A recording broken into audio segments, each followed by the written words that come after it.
अस्सलामुअलैकुम, मैं हूं शान से। उम्मीद करती हूँ कि आप बिल्कुल ठीक होंगे। जाहिर सी बात है, पाकिस्तान ने अपना दूसरा T20 मैच भी ऑस्ट्रेलिया के खिलाफ 90 रन से जीता है। इतना बड़ा मार्जिन। और जो लोग बातें कर रहे थे, इंक्लूडिंग माई सेल्फ, के पाकिस्तान जो है मैच जीतना तो दूर की बात है, पास पास भी नहीं जाएगा।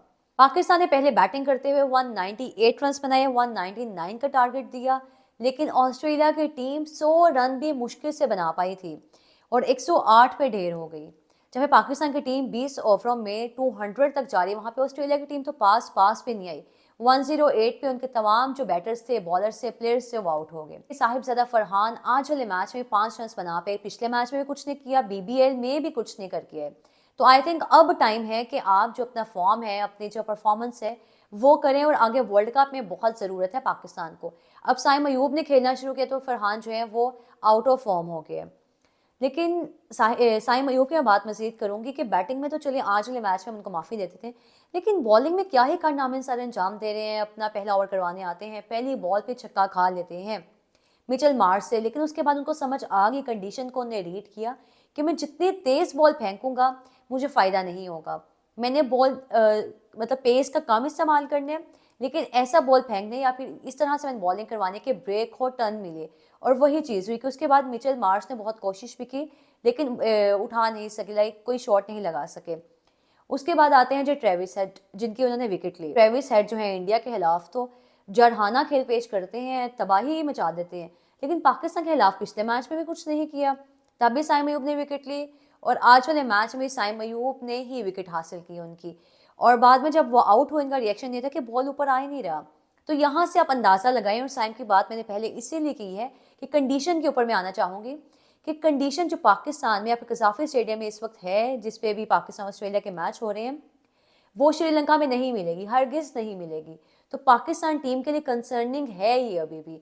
आप ये मत समझे कि पाकिस्तान ने 2 मैच जीत लिए हैं और ऑस्ट्रेलिया, जाहिर सी बात, उनकी B, C, D टीम भी आ जाए तो वो दुनिया की नंबर 1 टीम है और नंबर 1 टीम रहेगी, क्योंकि उनकी जो मेंटेलिटी है, माइंडसेट है, वो उसके अकॉर्डिंग खेलते हैं।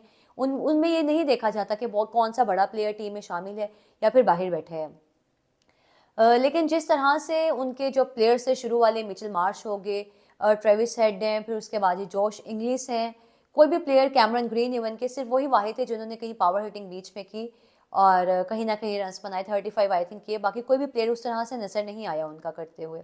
लास्ट में के बॉलर्स ने कहीं एफर्ट की, लेकिन है वो किस काम की थी जब उनके शुरू में 5-6 विकेटें गिर चुकी थी। लेकिन वही बात है कंडीशन पे मजीद, कि जो कजाफी स्टेडियम में कंडीशन बनाई गई, स्पिन कंडीशन है नो डाउट, लेकिन ज़्यादा ही स्लो पिच बना दी गई है। यहाँ पे पेसर्स को तो एज सच बिल्कुल हेल्प नहीं मिली और तमाम ये जो ओवर्स थे, पहले ओवर के अलावा, वो स्पिनर्स ने ही करवाए हैं। पहला ओवर नसीम शाह ने करवाया, अच्छा था कहीं ना कहीं, लेकिन उसके बाद आपको दोबारा पेसर कोई नज़र नहीं आया। तो यहाँ से आप अंदाज़ा लगाएं कि जो कंडीशन थी, आपने तो कोशिश की कि हम श्रीलंका के अकॉर्डिंग जाते हैं क्योंकि पाकिस्तान ने वहाँ मैच खेलने हैं, लेकिन वहाँ की जो कंडीशन है, अब वहाँ पे सीरीज भी हो रही है इंग्लैंड के साथ उनकी, उसके उससे पहले पाकिस्तान टीम भी वहाँ पे गई थी। तो वहाँ पे इस तरह की बिल्कुल नहीं होगी कि बहुत डेड पिच बना दी जाएगी। इस तरह की पिच होगी कि बॉल जो है बाउंस करेगा, बॉल ऊपर आएगा। जिस तरह ट्रेविस हेड आउट हुए तो उन्होंने ऐसे इशारा किया कि तो बॉल ऊपर आया ही नहीं है, तो वहाँ पे वो चीज़ नहीं होगी। खैर वापस बैटिंग पे आते हैं जी। साइम अयूब ने 23 रन बनाए, सलमान अली आगा ने 76 रन बनाए जी। 4 उनके छक्के हैं, 8 चौके हैं, 190 का स्ट्राइक रेट है। और ये वो सलमान अली आगा हैं जो कि रेड बॉल क्रिकेट में नजर आते हैं। और श्रीलंका की सीरीज जो पाकिस्तान गई थी, उससे पहले तक सलमान अली आगा की इस तरह की वाइट बॉल में परफॉर्मेंस कारकर्दगी नहीं थी। लेकिन इस मैच में, या फिर जो उन्हें एक 45 जिसमें बनाए थे श्रीलंका के खिलाफ, उसमें, और जो पिछला मैच भी था इवन के ऑस्ट्रेलिया के खिलाफ पहला मैच, बेहतरीन बैटिंग का मुजाहिरा कर रहे हैं। मुझे लगता है शायद जो उनका एक एग्रेसिव मॉड है दोबारा से एक्टिव हो गया है, और हम यही आगा देखना चाहते थे, आगा जी देखना चाहते थे। लेकिन बेहतरीन बैटिंग, और जब बाबर आजम आते हैं एकदम से, जो फैंस बेचारे टिकट के पैसे खर्च के जाते हैं कसाफी में या फिर स्टेडियम में जाके बाबर को देखना चाहते हैं, उनकी बैटिंग देखना चाहते हैं। है, यहाँ पे मैं मीम का जिक्र करूँ क्योंकि मैं देख रही थी, जगह पढ़ रही थी कि लोगों ने कहा कि हम बाबर की बैटिंग देखने गए थे, यहाँ पे तो बाबर आजम ने अपना आप ही दिखा दिया। और वाकई हकीकत अगर आप देखें तो यही हुआ है। भाई, आप कजाफी में मैच खेल रहे हैं, आप अभी तक इन कंडीशन से अवेयर नहीं है। आपने पूरा अपना करियर इन्हीं स्टेडियम में, इसी ग्राउंड में, इसी क्रीज पे, इसी पिच पे गुजार दी है, और आपको अभी तक समझ नहीं आ रही, और आप फिर एडम जम्बा के खिलाफ ही आउट हुए हैं। पहले भी 4 बार एडम जंपा ने आपको आउट किया, 5वीं बार अब हो गया। पिछले मैच में भी आप एडम से आउट हुए थे। और स्पिनर्स के खिलाफ तो आप हमेशा ही इसी तरह से फंस जाते हैं। आदिल रशीद की बात कर लें, ब्रेसवेल की बात कर लें, और कौन से बॉलर्स हैं, राशिद खान, इन सब के खिलाफ आप फंसते हैं, लेकिन आपने अभी तक अपनी इन चीज़ों पे काम नहीं किया। आई थिंक वो बॉल इतना मुश्किल नहीं था आज वाला जिस पे बाबर आउट हुए हैं, लेकिन समझ से बाहर है कि आप क्यों खुद को मजीद दिन ब दिन गिराई जा रहे हैं। आपकी ज़रूरत है पाकिस्तान टीम को, और आपको भी ज़रूरत है पाकिस्तान क्रिकेट की। तो आप अब जाके खेलें, नहीं तो अगर वर्ल्ड कप में, बल्कि अगले मैच में आप नहीं खेलेंगे तो पीछे बैकअप पे बहुत से प्लेयर्स हैं। अगर फहर जमान को आज के मैच में बिठा दिया गया तो इसका मतलब कि बाबर को भी अगले मैच में, अगले मैचेस में बिठाया जा सकता है। तो अब ज़रूरत है, जहाँ पे इंडिया के प्लेयर्स आप देख लें वर्ल्ड कप की तैयारी कर रहे हैं, अभिषेक, और जिस तरह उसने बैटिंग की ईशान किशन ने, वो है भी मैच चल रहा है उस पर मजीद मैं बात देख के करती हूँ अभी। 91 कुछ पे वो भी हैं। मैं कहती हूँ कि क्या बेहतरीन उनकी बैटिंग है, कमबैक किस तरह से होता है। आपका बैट पैच आया, आप उस चीज़ से गुजर गए हैं, अब आप खेलने आके अपना 100% दें। ठीक है, शुरू में आपको मुश्किल हो रही है, जिस तरह शदाब ने बात की पहले इनिंग्स के बाद, कि यहाँ पे जो है जो नया बैटर आएगा उसके लिए मुश्किल होगी कंडीशन को रीड करने में, लेकिन आप टाइम लें। लेकिन उस तरह से आप टाइम ना लें कि आप बहुत स्लो इनिंग्स में भी चले जाएं। खैर काफ़ी चीज़ें देखनी होती हैं, आपको पता है T20 क्रिकेट है, तेज़ आपने खेलना है, तो आप उस तरह से प्रैक्टिस करें।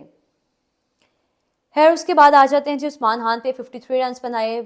शुक्र है आज बच गए हैं, नहीं तो शदाब और उस्मान का जो आज हाल होना था, या फिर ट्रोल जिस तरह से होने थे मीडिया पे, वो फिर आप लोगों ने देखना था। शदाब ने भी नीचे आके कोई बैटिंग कर ली, 28 रन बनाए, छक्के चौके उन्होंने भी लगा दिए, और उस्मान ने भी है अच्छी की बैटिंग, लेकिन उनका मजाक जिस तरह बनता है और जिस अंदाज में पहले मैच में शॉट्स खेले थे, आप कह सकते हैं कि वाकई क्लब लेवल की क्रिकेट हो रही थी। नवाज हैं जी, आते ही 2 चौके लगा देते, क्या बात है, पीछे की शॉट लगाते हैं। और नवाज ने जब से कमबैक किए, मैं तो उनको बहुत ज़्यादा सराहती हूँ। अलबत्ता ऑस्ट्रेलिया की बैटिंग पे आते हैं कि मिचेल मार्श ने ही शुरू में आकर रन बनाने की कोशिश की, 18 कर पाए, ट्रेविस हेड 4, कैमरन ग्रीन 35, फिर जोश इंग्लिश भी नहीं चल पाए, रेंशा उनके नए प्लेयर्स हैं, कनोले आए, वो भी शदाब ने किलियों में उनको क्लीन बॉल्ड किया।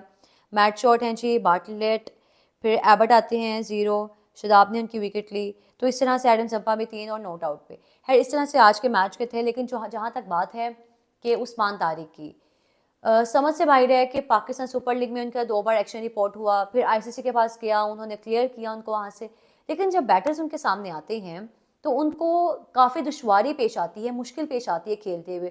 और जाहिर सी बात है क्यों ना आए, क्योंकि एक एक्शन है ही गलत, और मैं कभी उनके एक्शन को जस्टिफाई नहीं करूँगी, क्योंकि जहाँ पे तमाम बॉलर्स जो हैं हाथ घुमा के पूरा बॉल करें, अगर आप नहीं कर सकते, पूरा हाथ आपका नहीं घूमता, अगर आपके एल्बो का कोई इशू है तो आप वही बॉलिंग मत करवाएं। क्योंकि जब कैमरन ग्रीन आउट हुए थे, अंदर जाते हुए 2-3 बार इस तरह से हाथ के अपने एक्शन किए, लाइक जिस तरह आप वट्टा मारे हैं, और बाद में कोच से भी बात की। और खैर वो जाहिर सी बात आपको गुस्सा आता है और आप बरहम भी होते हैं जो बैटर्स हैं, क्योंकि जब एक एक्शन है ही गलत, सिरे से ही गलत है, पता नहीं कौन से लोग हैं जो इस चीज़ को डिफेंड करते हैं।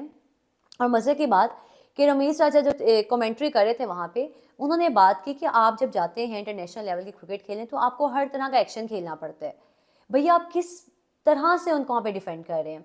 वसीम अकरम है, वो उनके बारे में पता नहीं इतने अच्छे अल्फाज कह रहे हैं, लेकिन मेरी ये समझ से बाहर है, और मैं तो खैर कभी इस चीज़ को ना जस्टिफाई करूँगी ना ही डिफेंड करूँगी। खैर बाकी बॉलिंग पे अबरार अहमद ने काफ़ी अच्छी बॉलिंग करवाई, और अबरार जो जिस तरह से पहले बॉलिंग करवाते थे, आज से अगर बात कर लें कोई 3 माह पहले ही, तो वो एक बॉलिंग नहीं थी कि अबरार का बॉल ऊपर आता ही था, बिल्कुल जो इनको टर्न नहीं मिलता था, स्पिन नहीं होता था बॉल। लेकिन हाँ, इन मैचेस में अबरार जो है एक मुख्तलिफ नज़र आ रहे हैं, इम्प्रूवमेंट है, इतनी अच्छी डिलीवरीज भी करवा रहे हैं बीच में। नवाज की बात करेंगे, नवाज भी अच्छी बॉलिंग करवाते हुए नजर आ रहे हैं। तो इस तरह से हर प्लेयर जो है अपना 100% देने की कोशिश कर रहे हैं, लेकिन जो प्लेयर्स नहीं दे पा रहे उनको ज़रूरत है कि अब नहीं तो फिर कभी भी नहीं है। इसी के साथ मुझे इजाज़त दें, अपना बहुत सारा ख्याल रखिएगा, अल्लाह हाफिज़।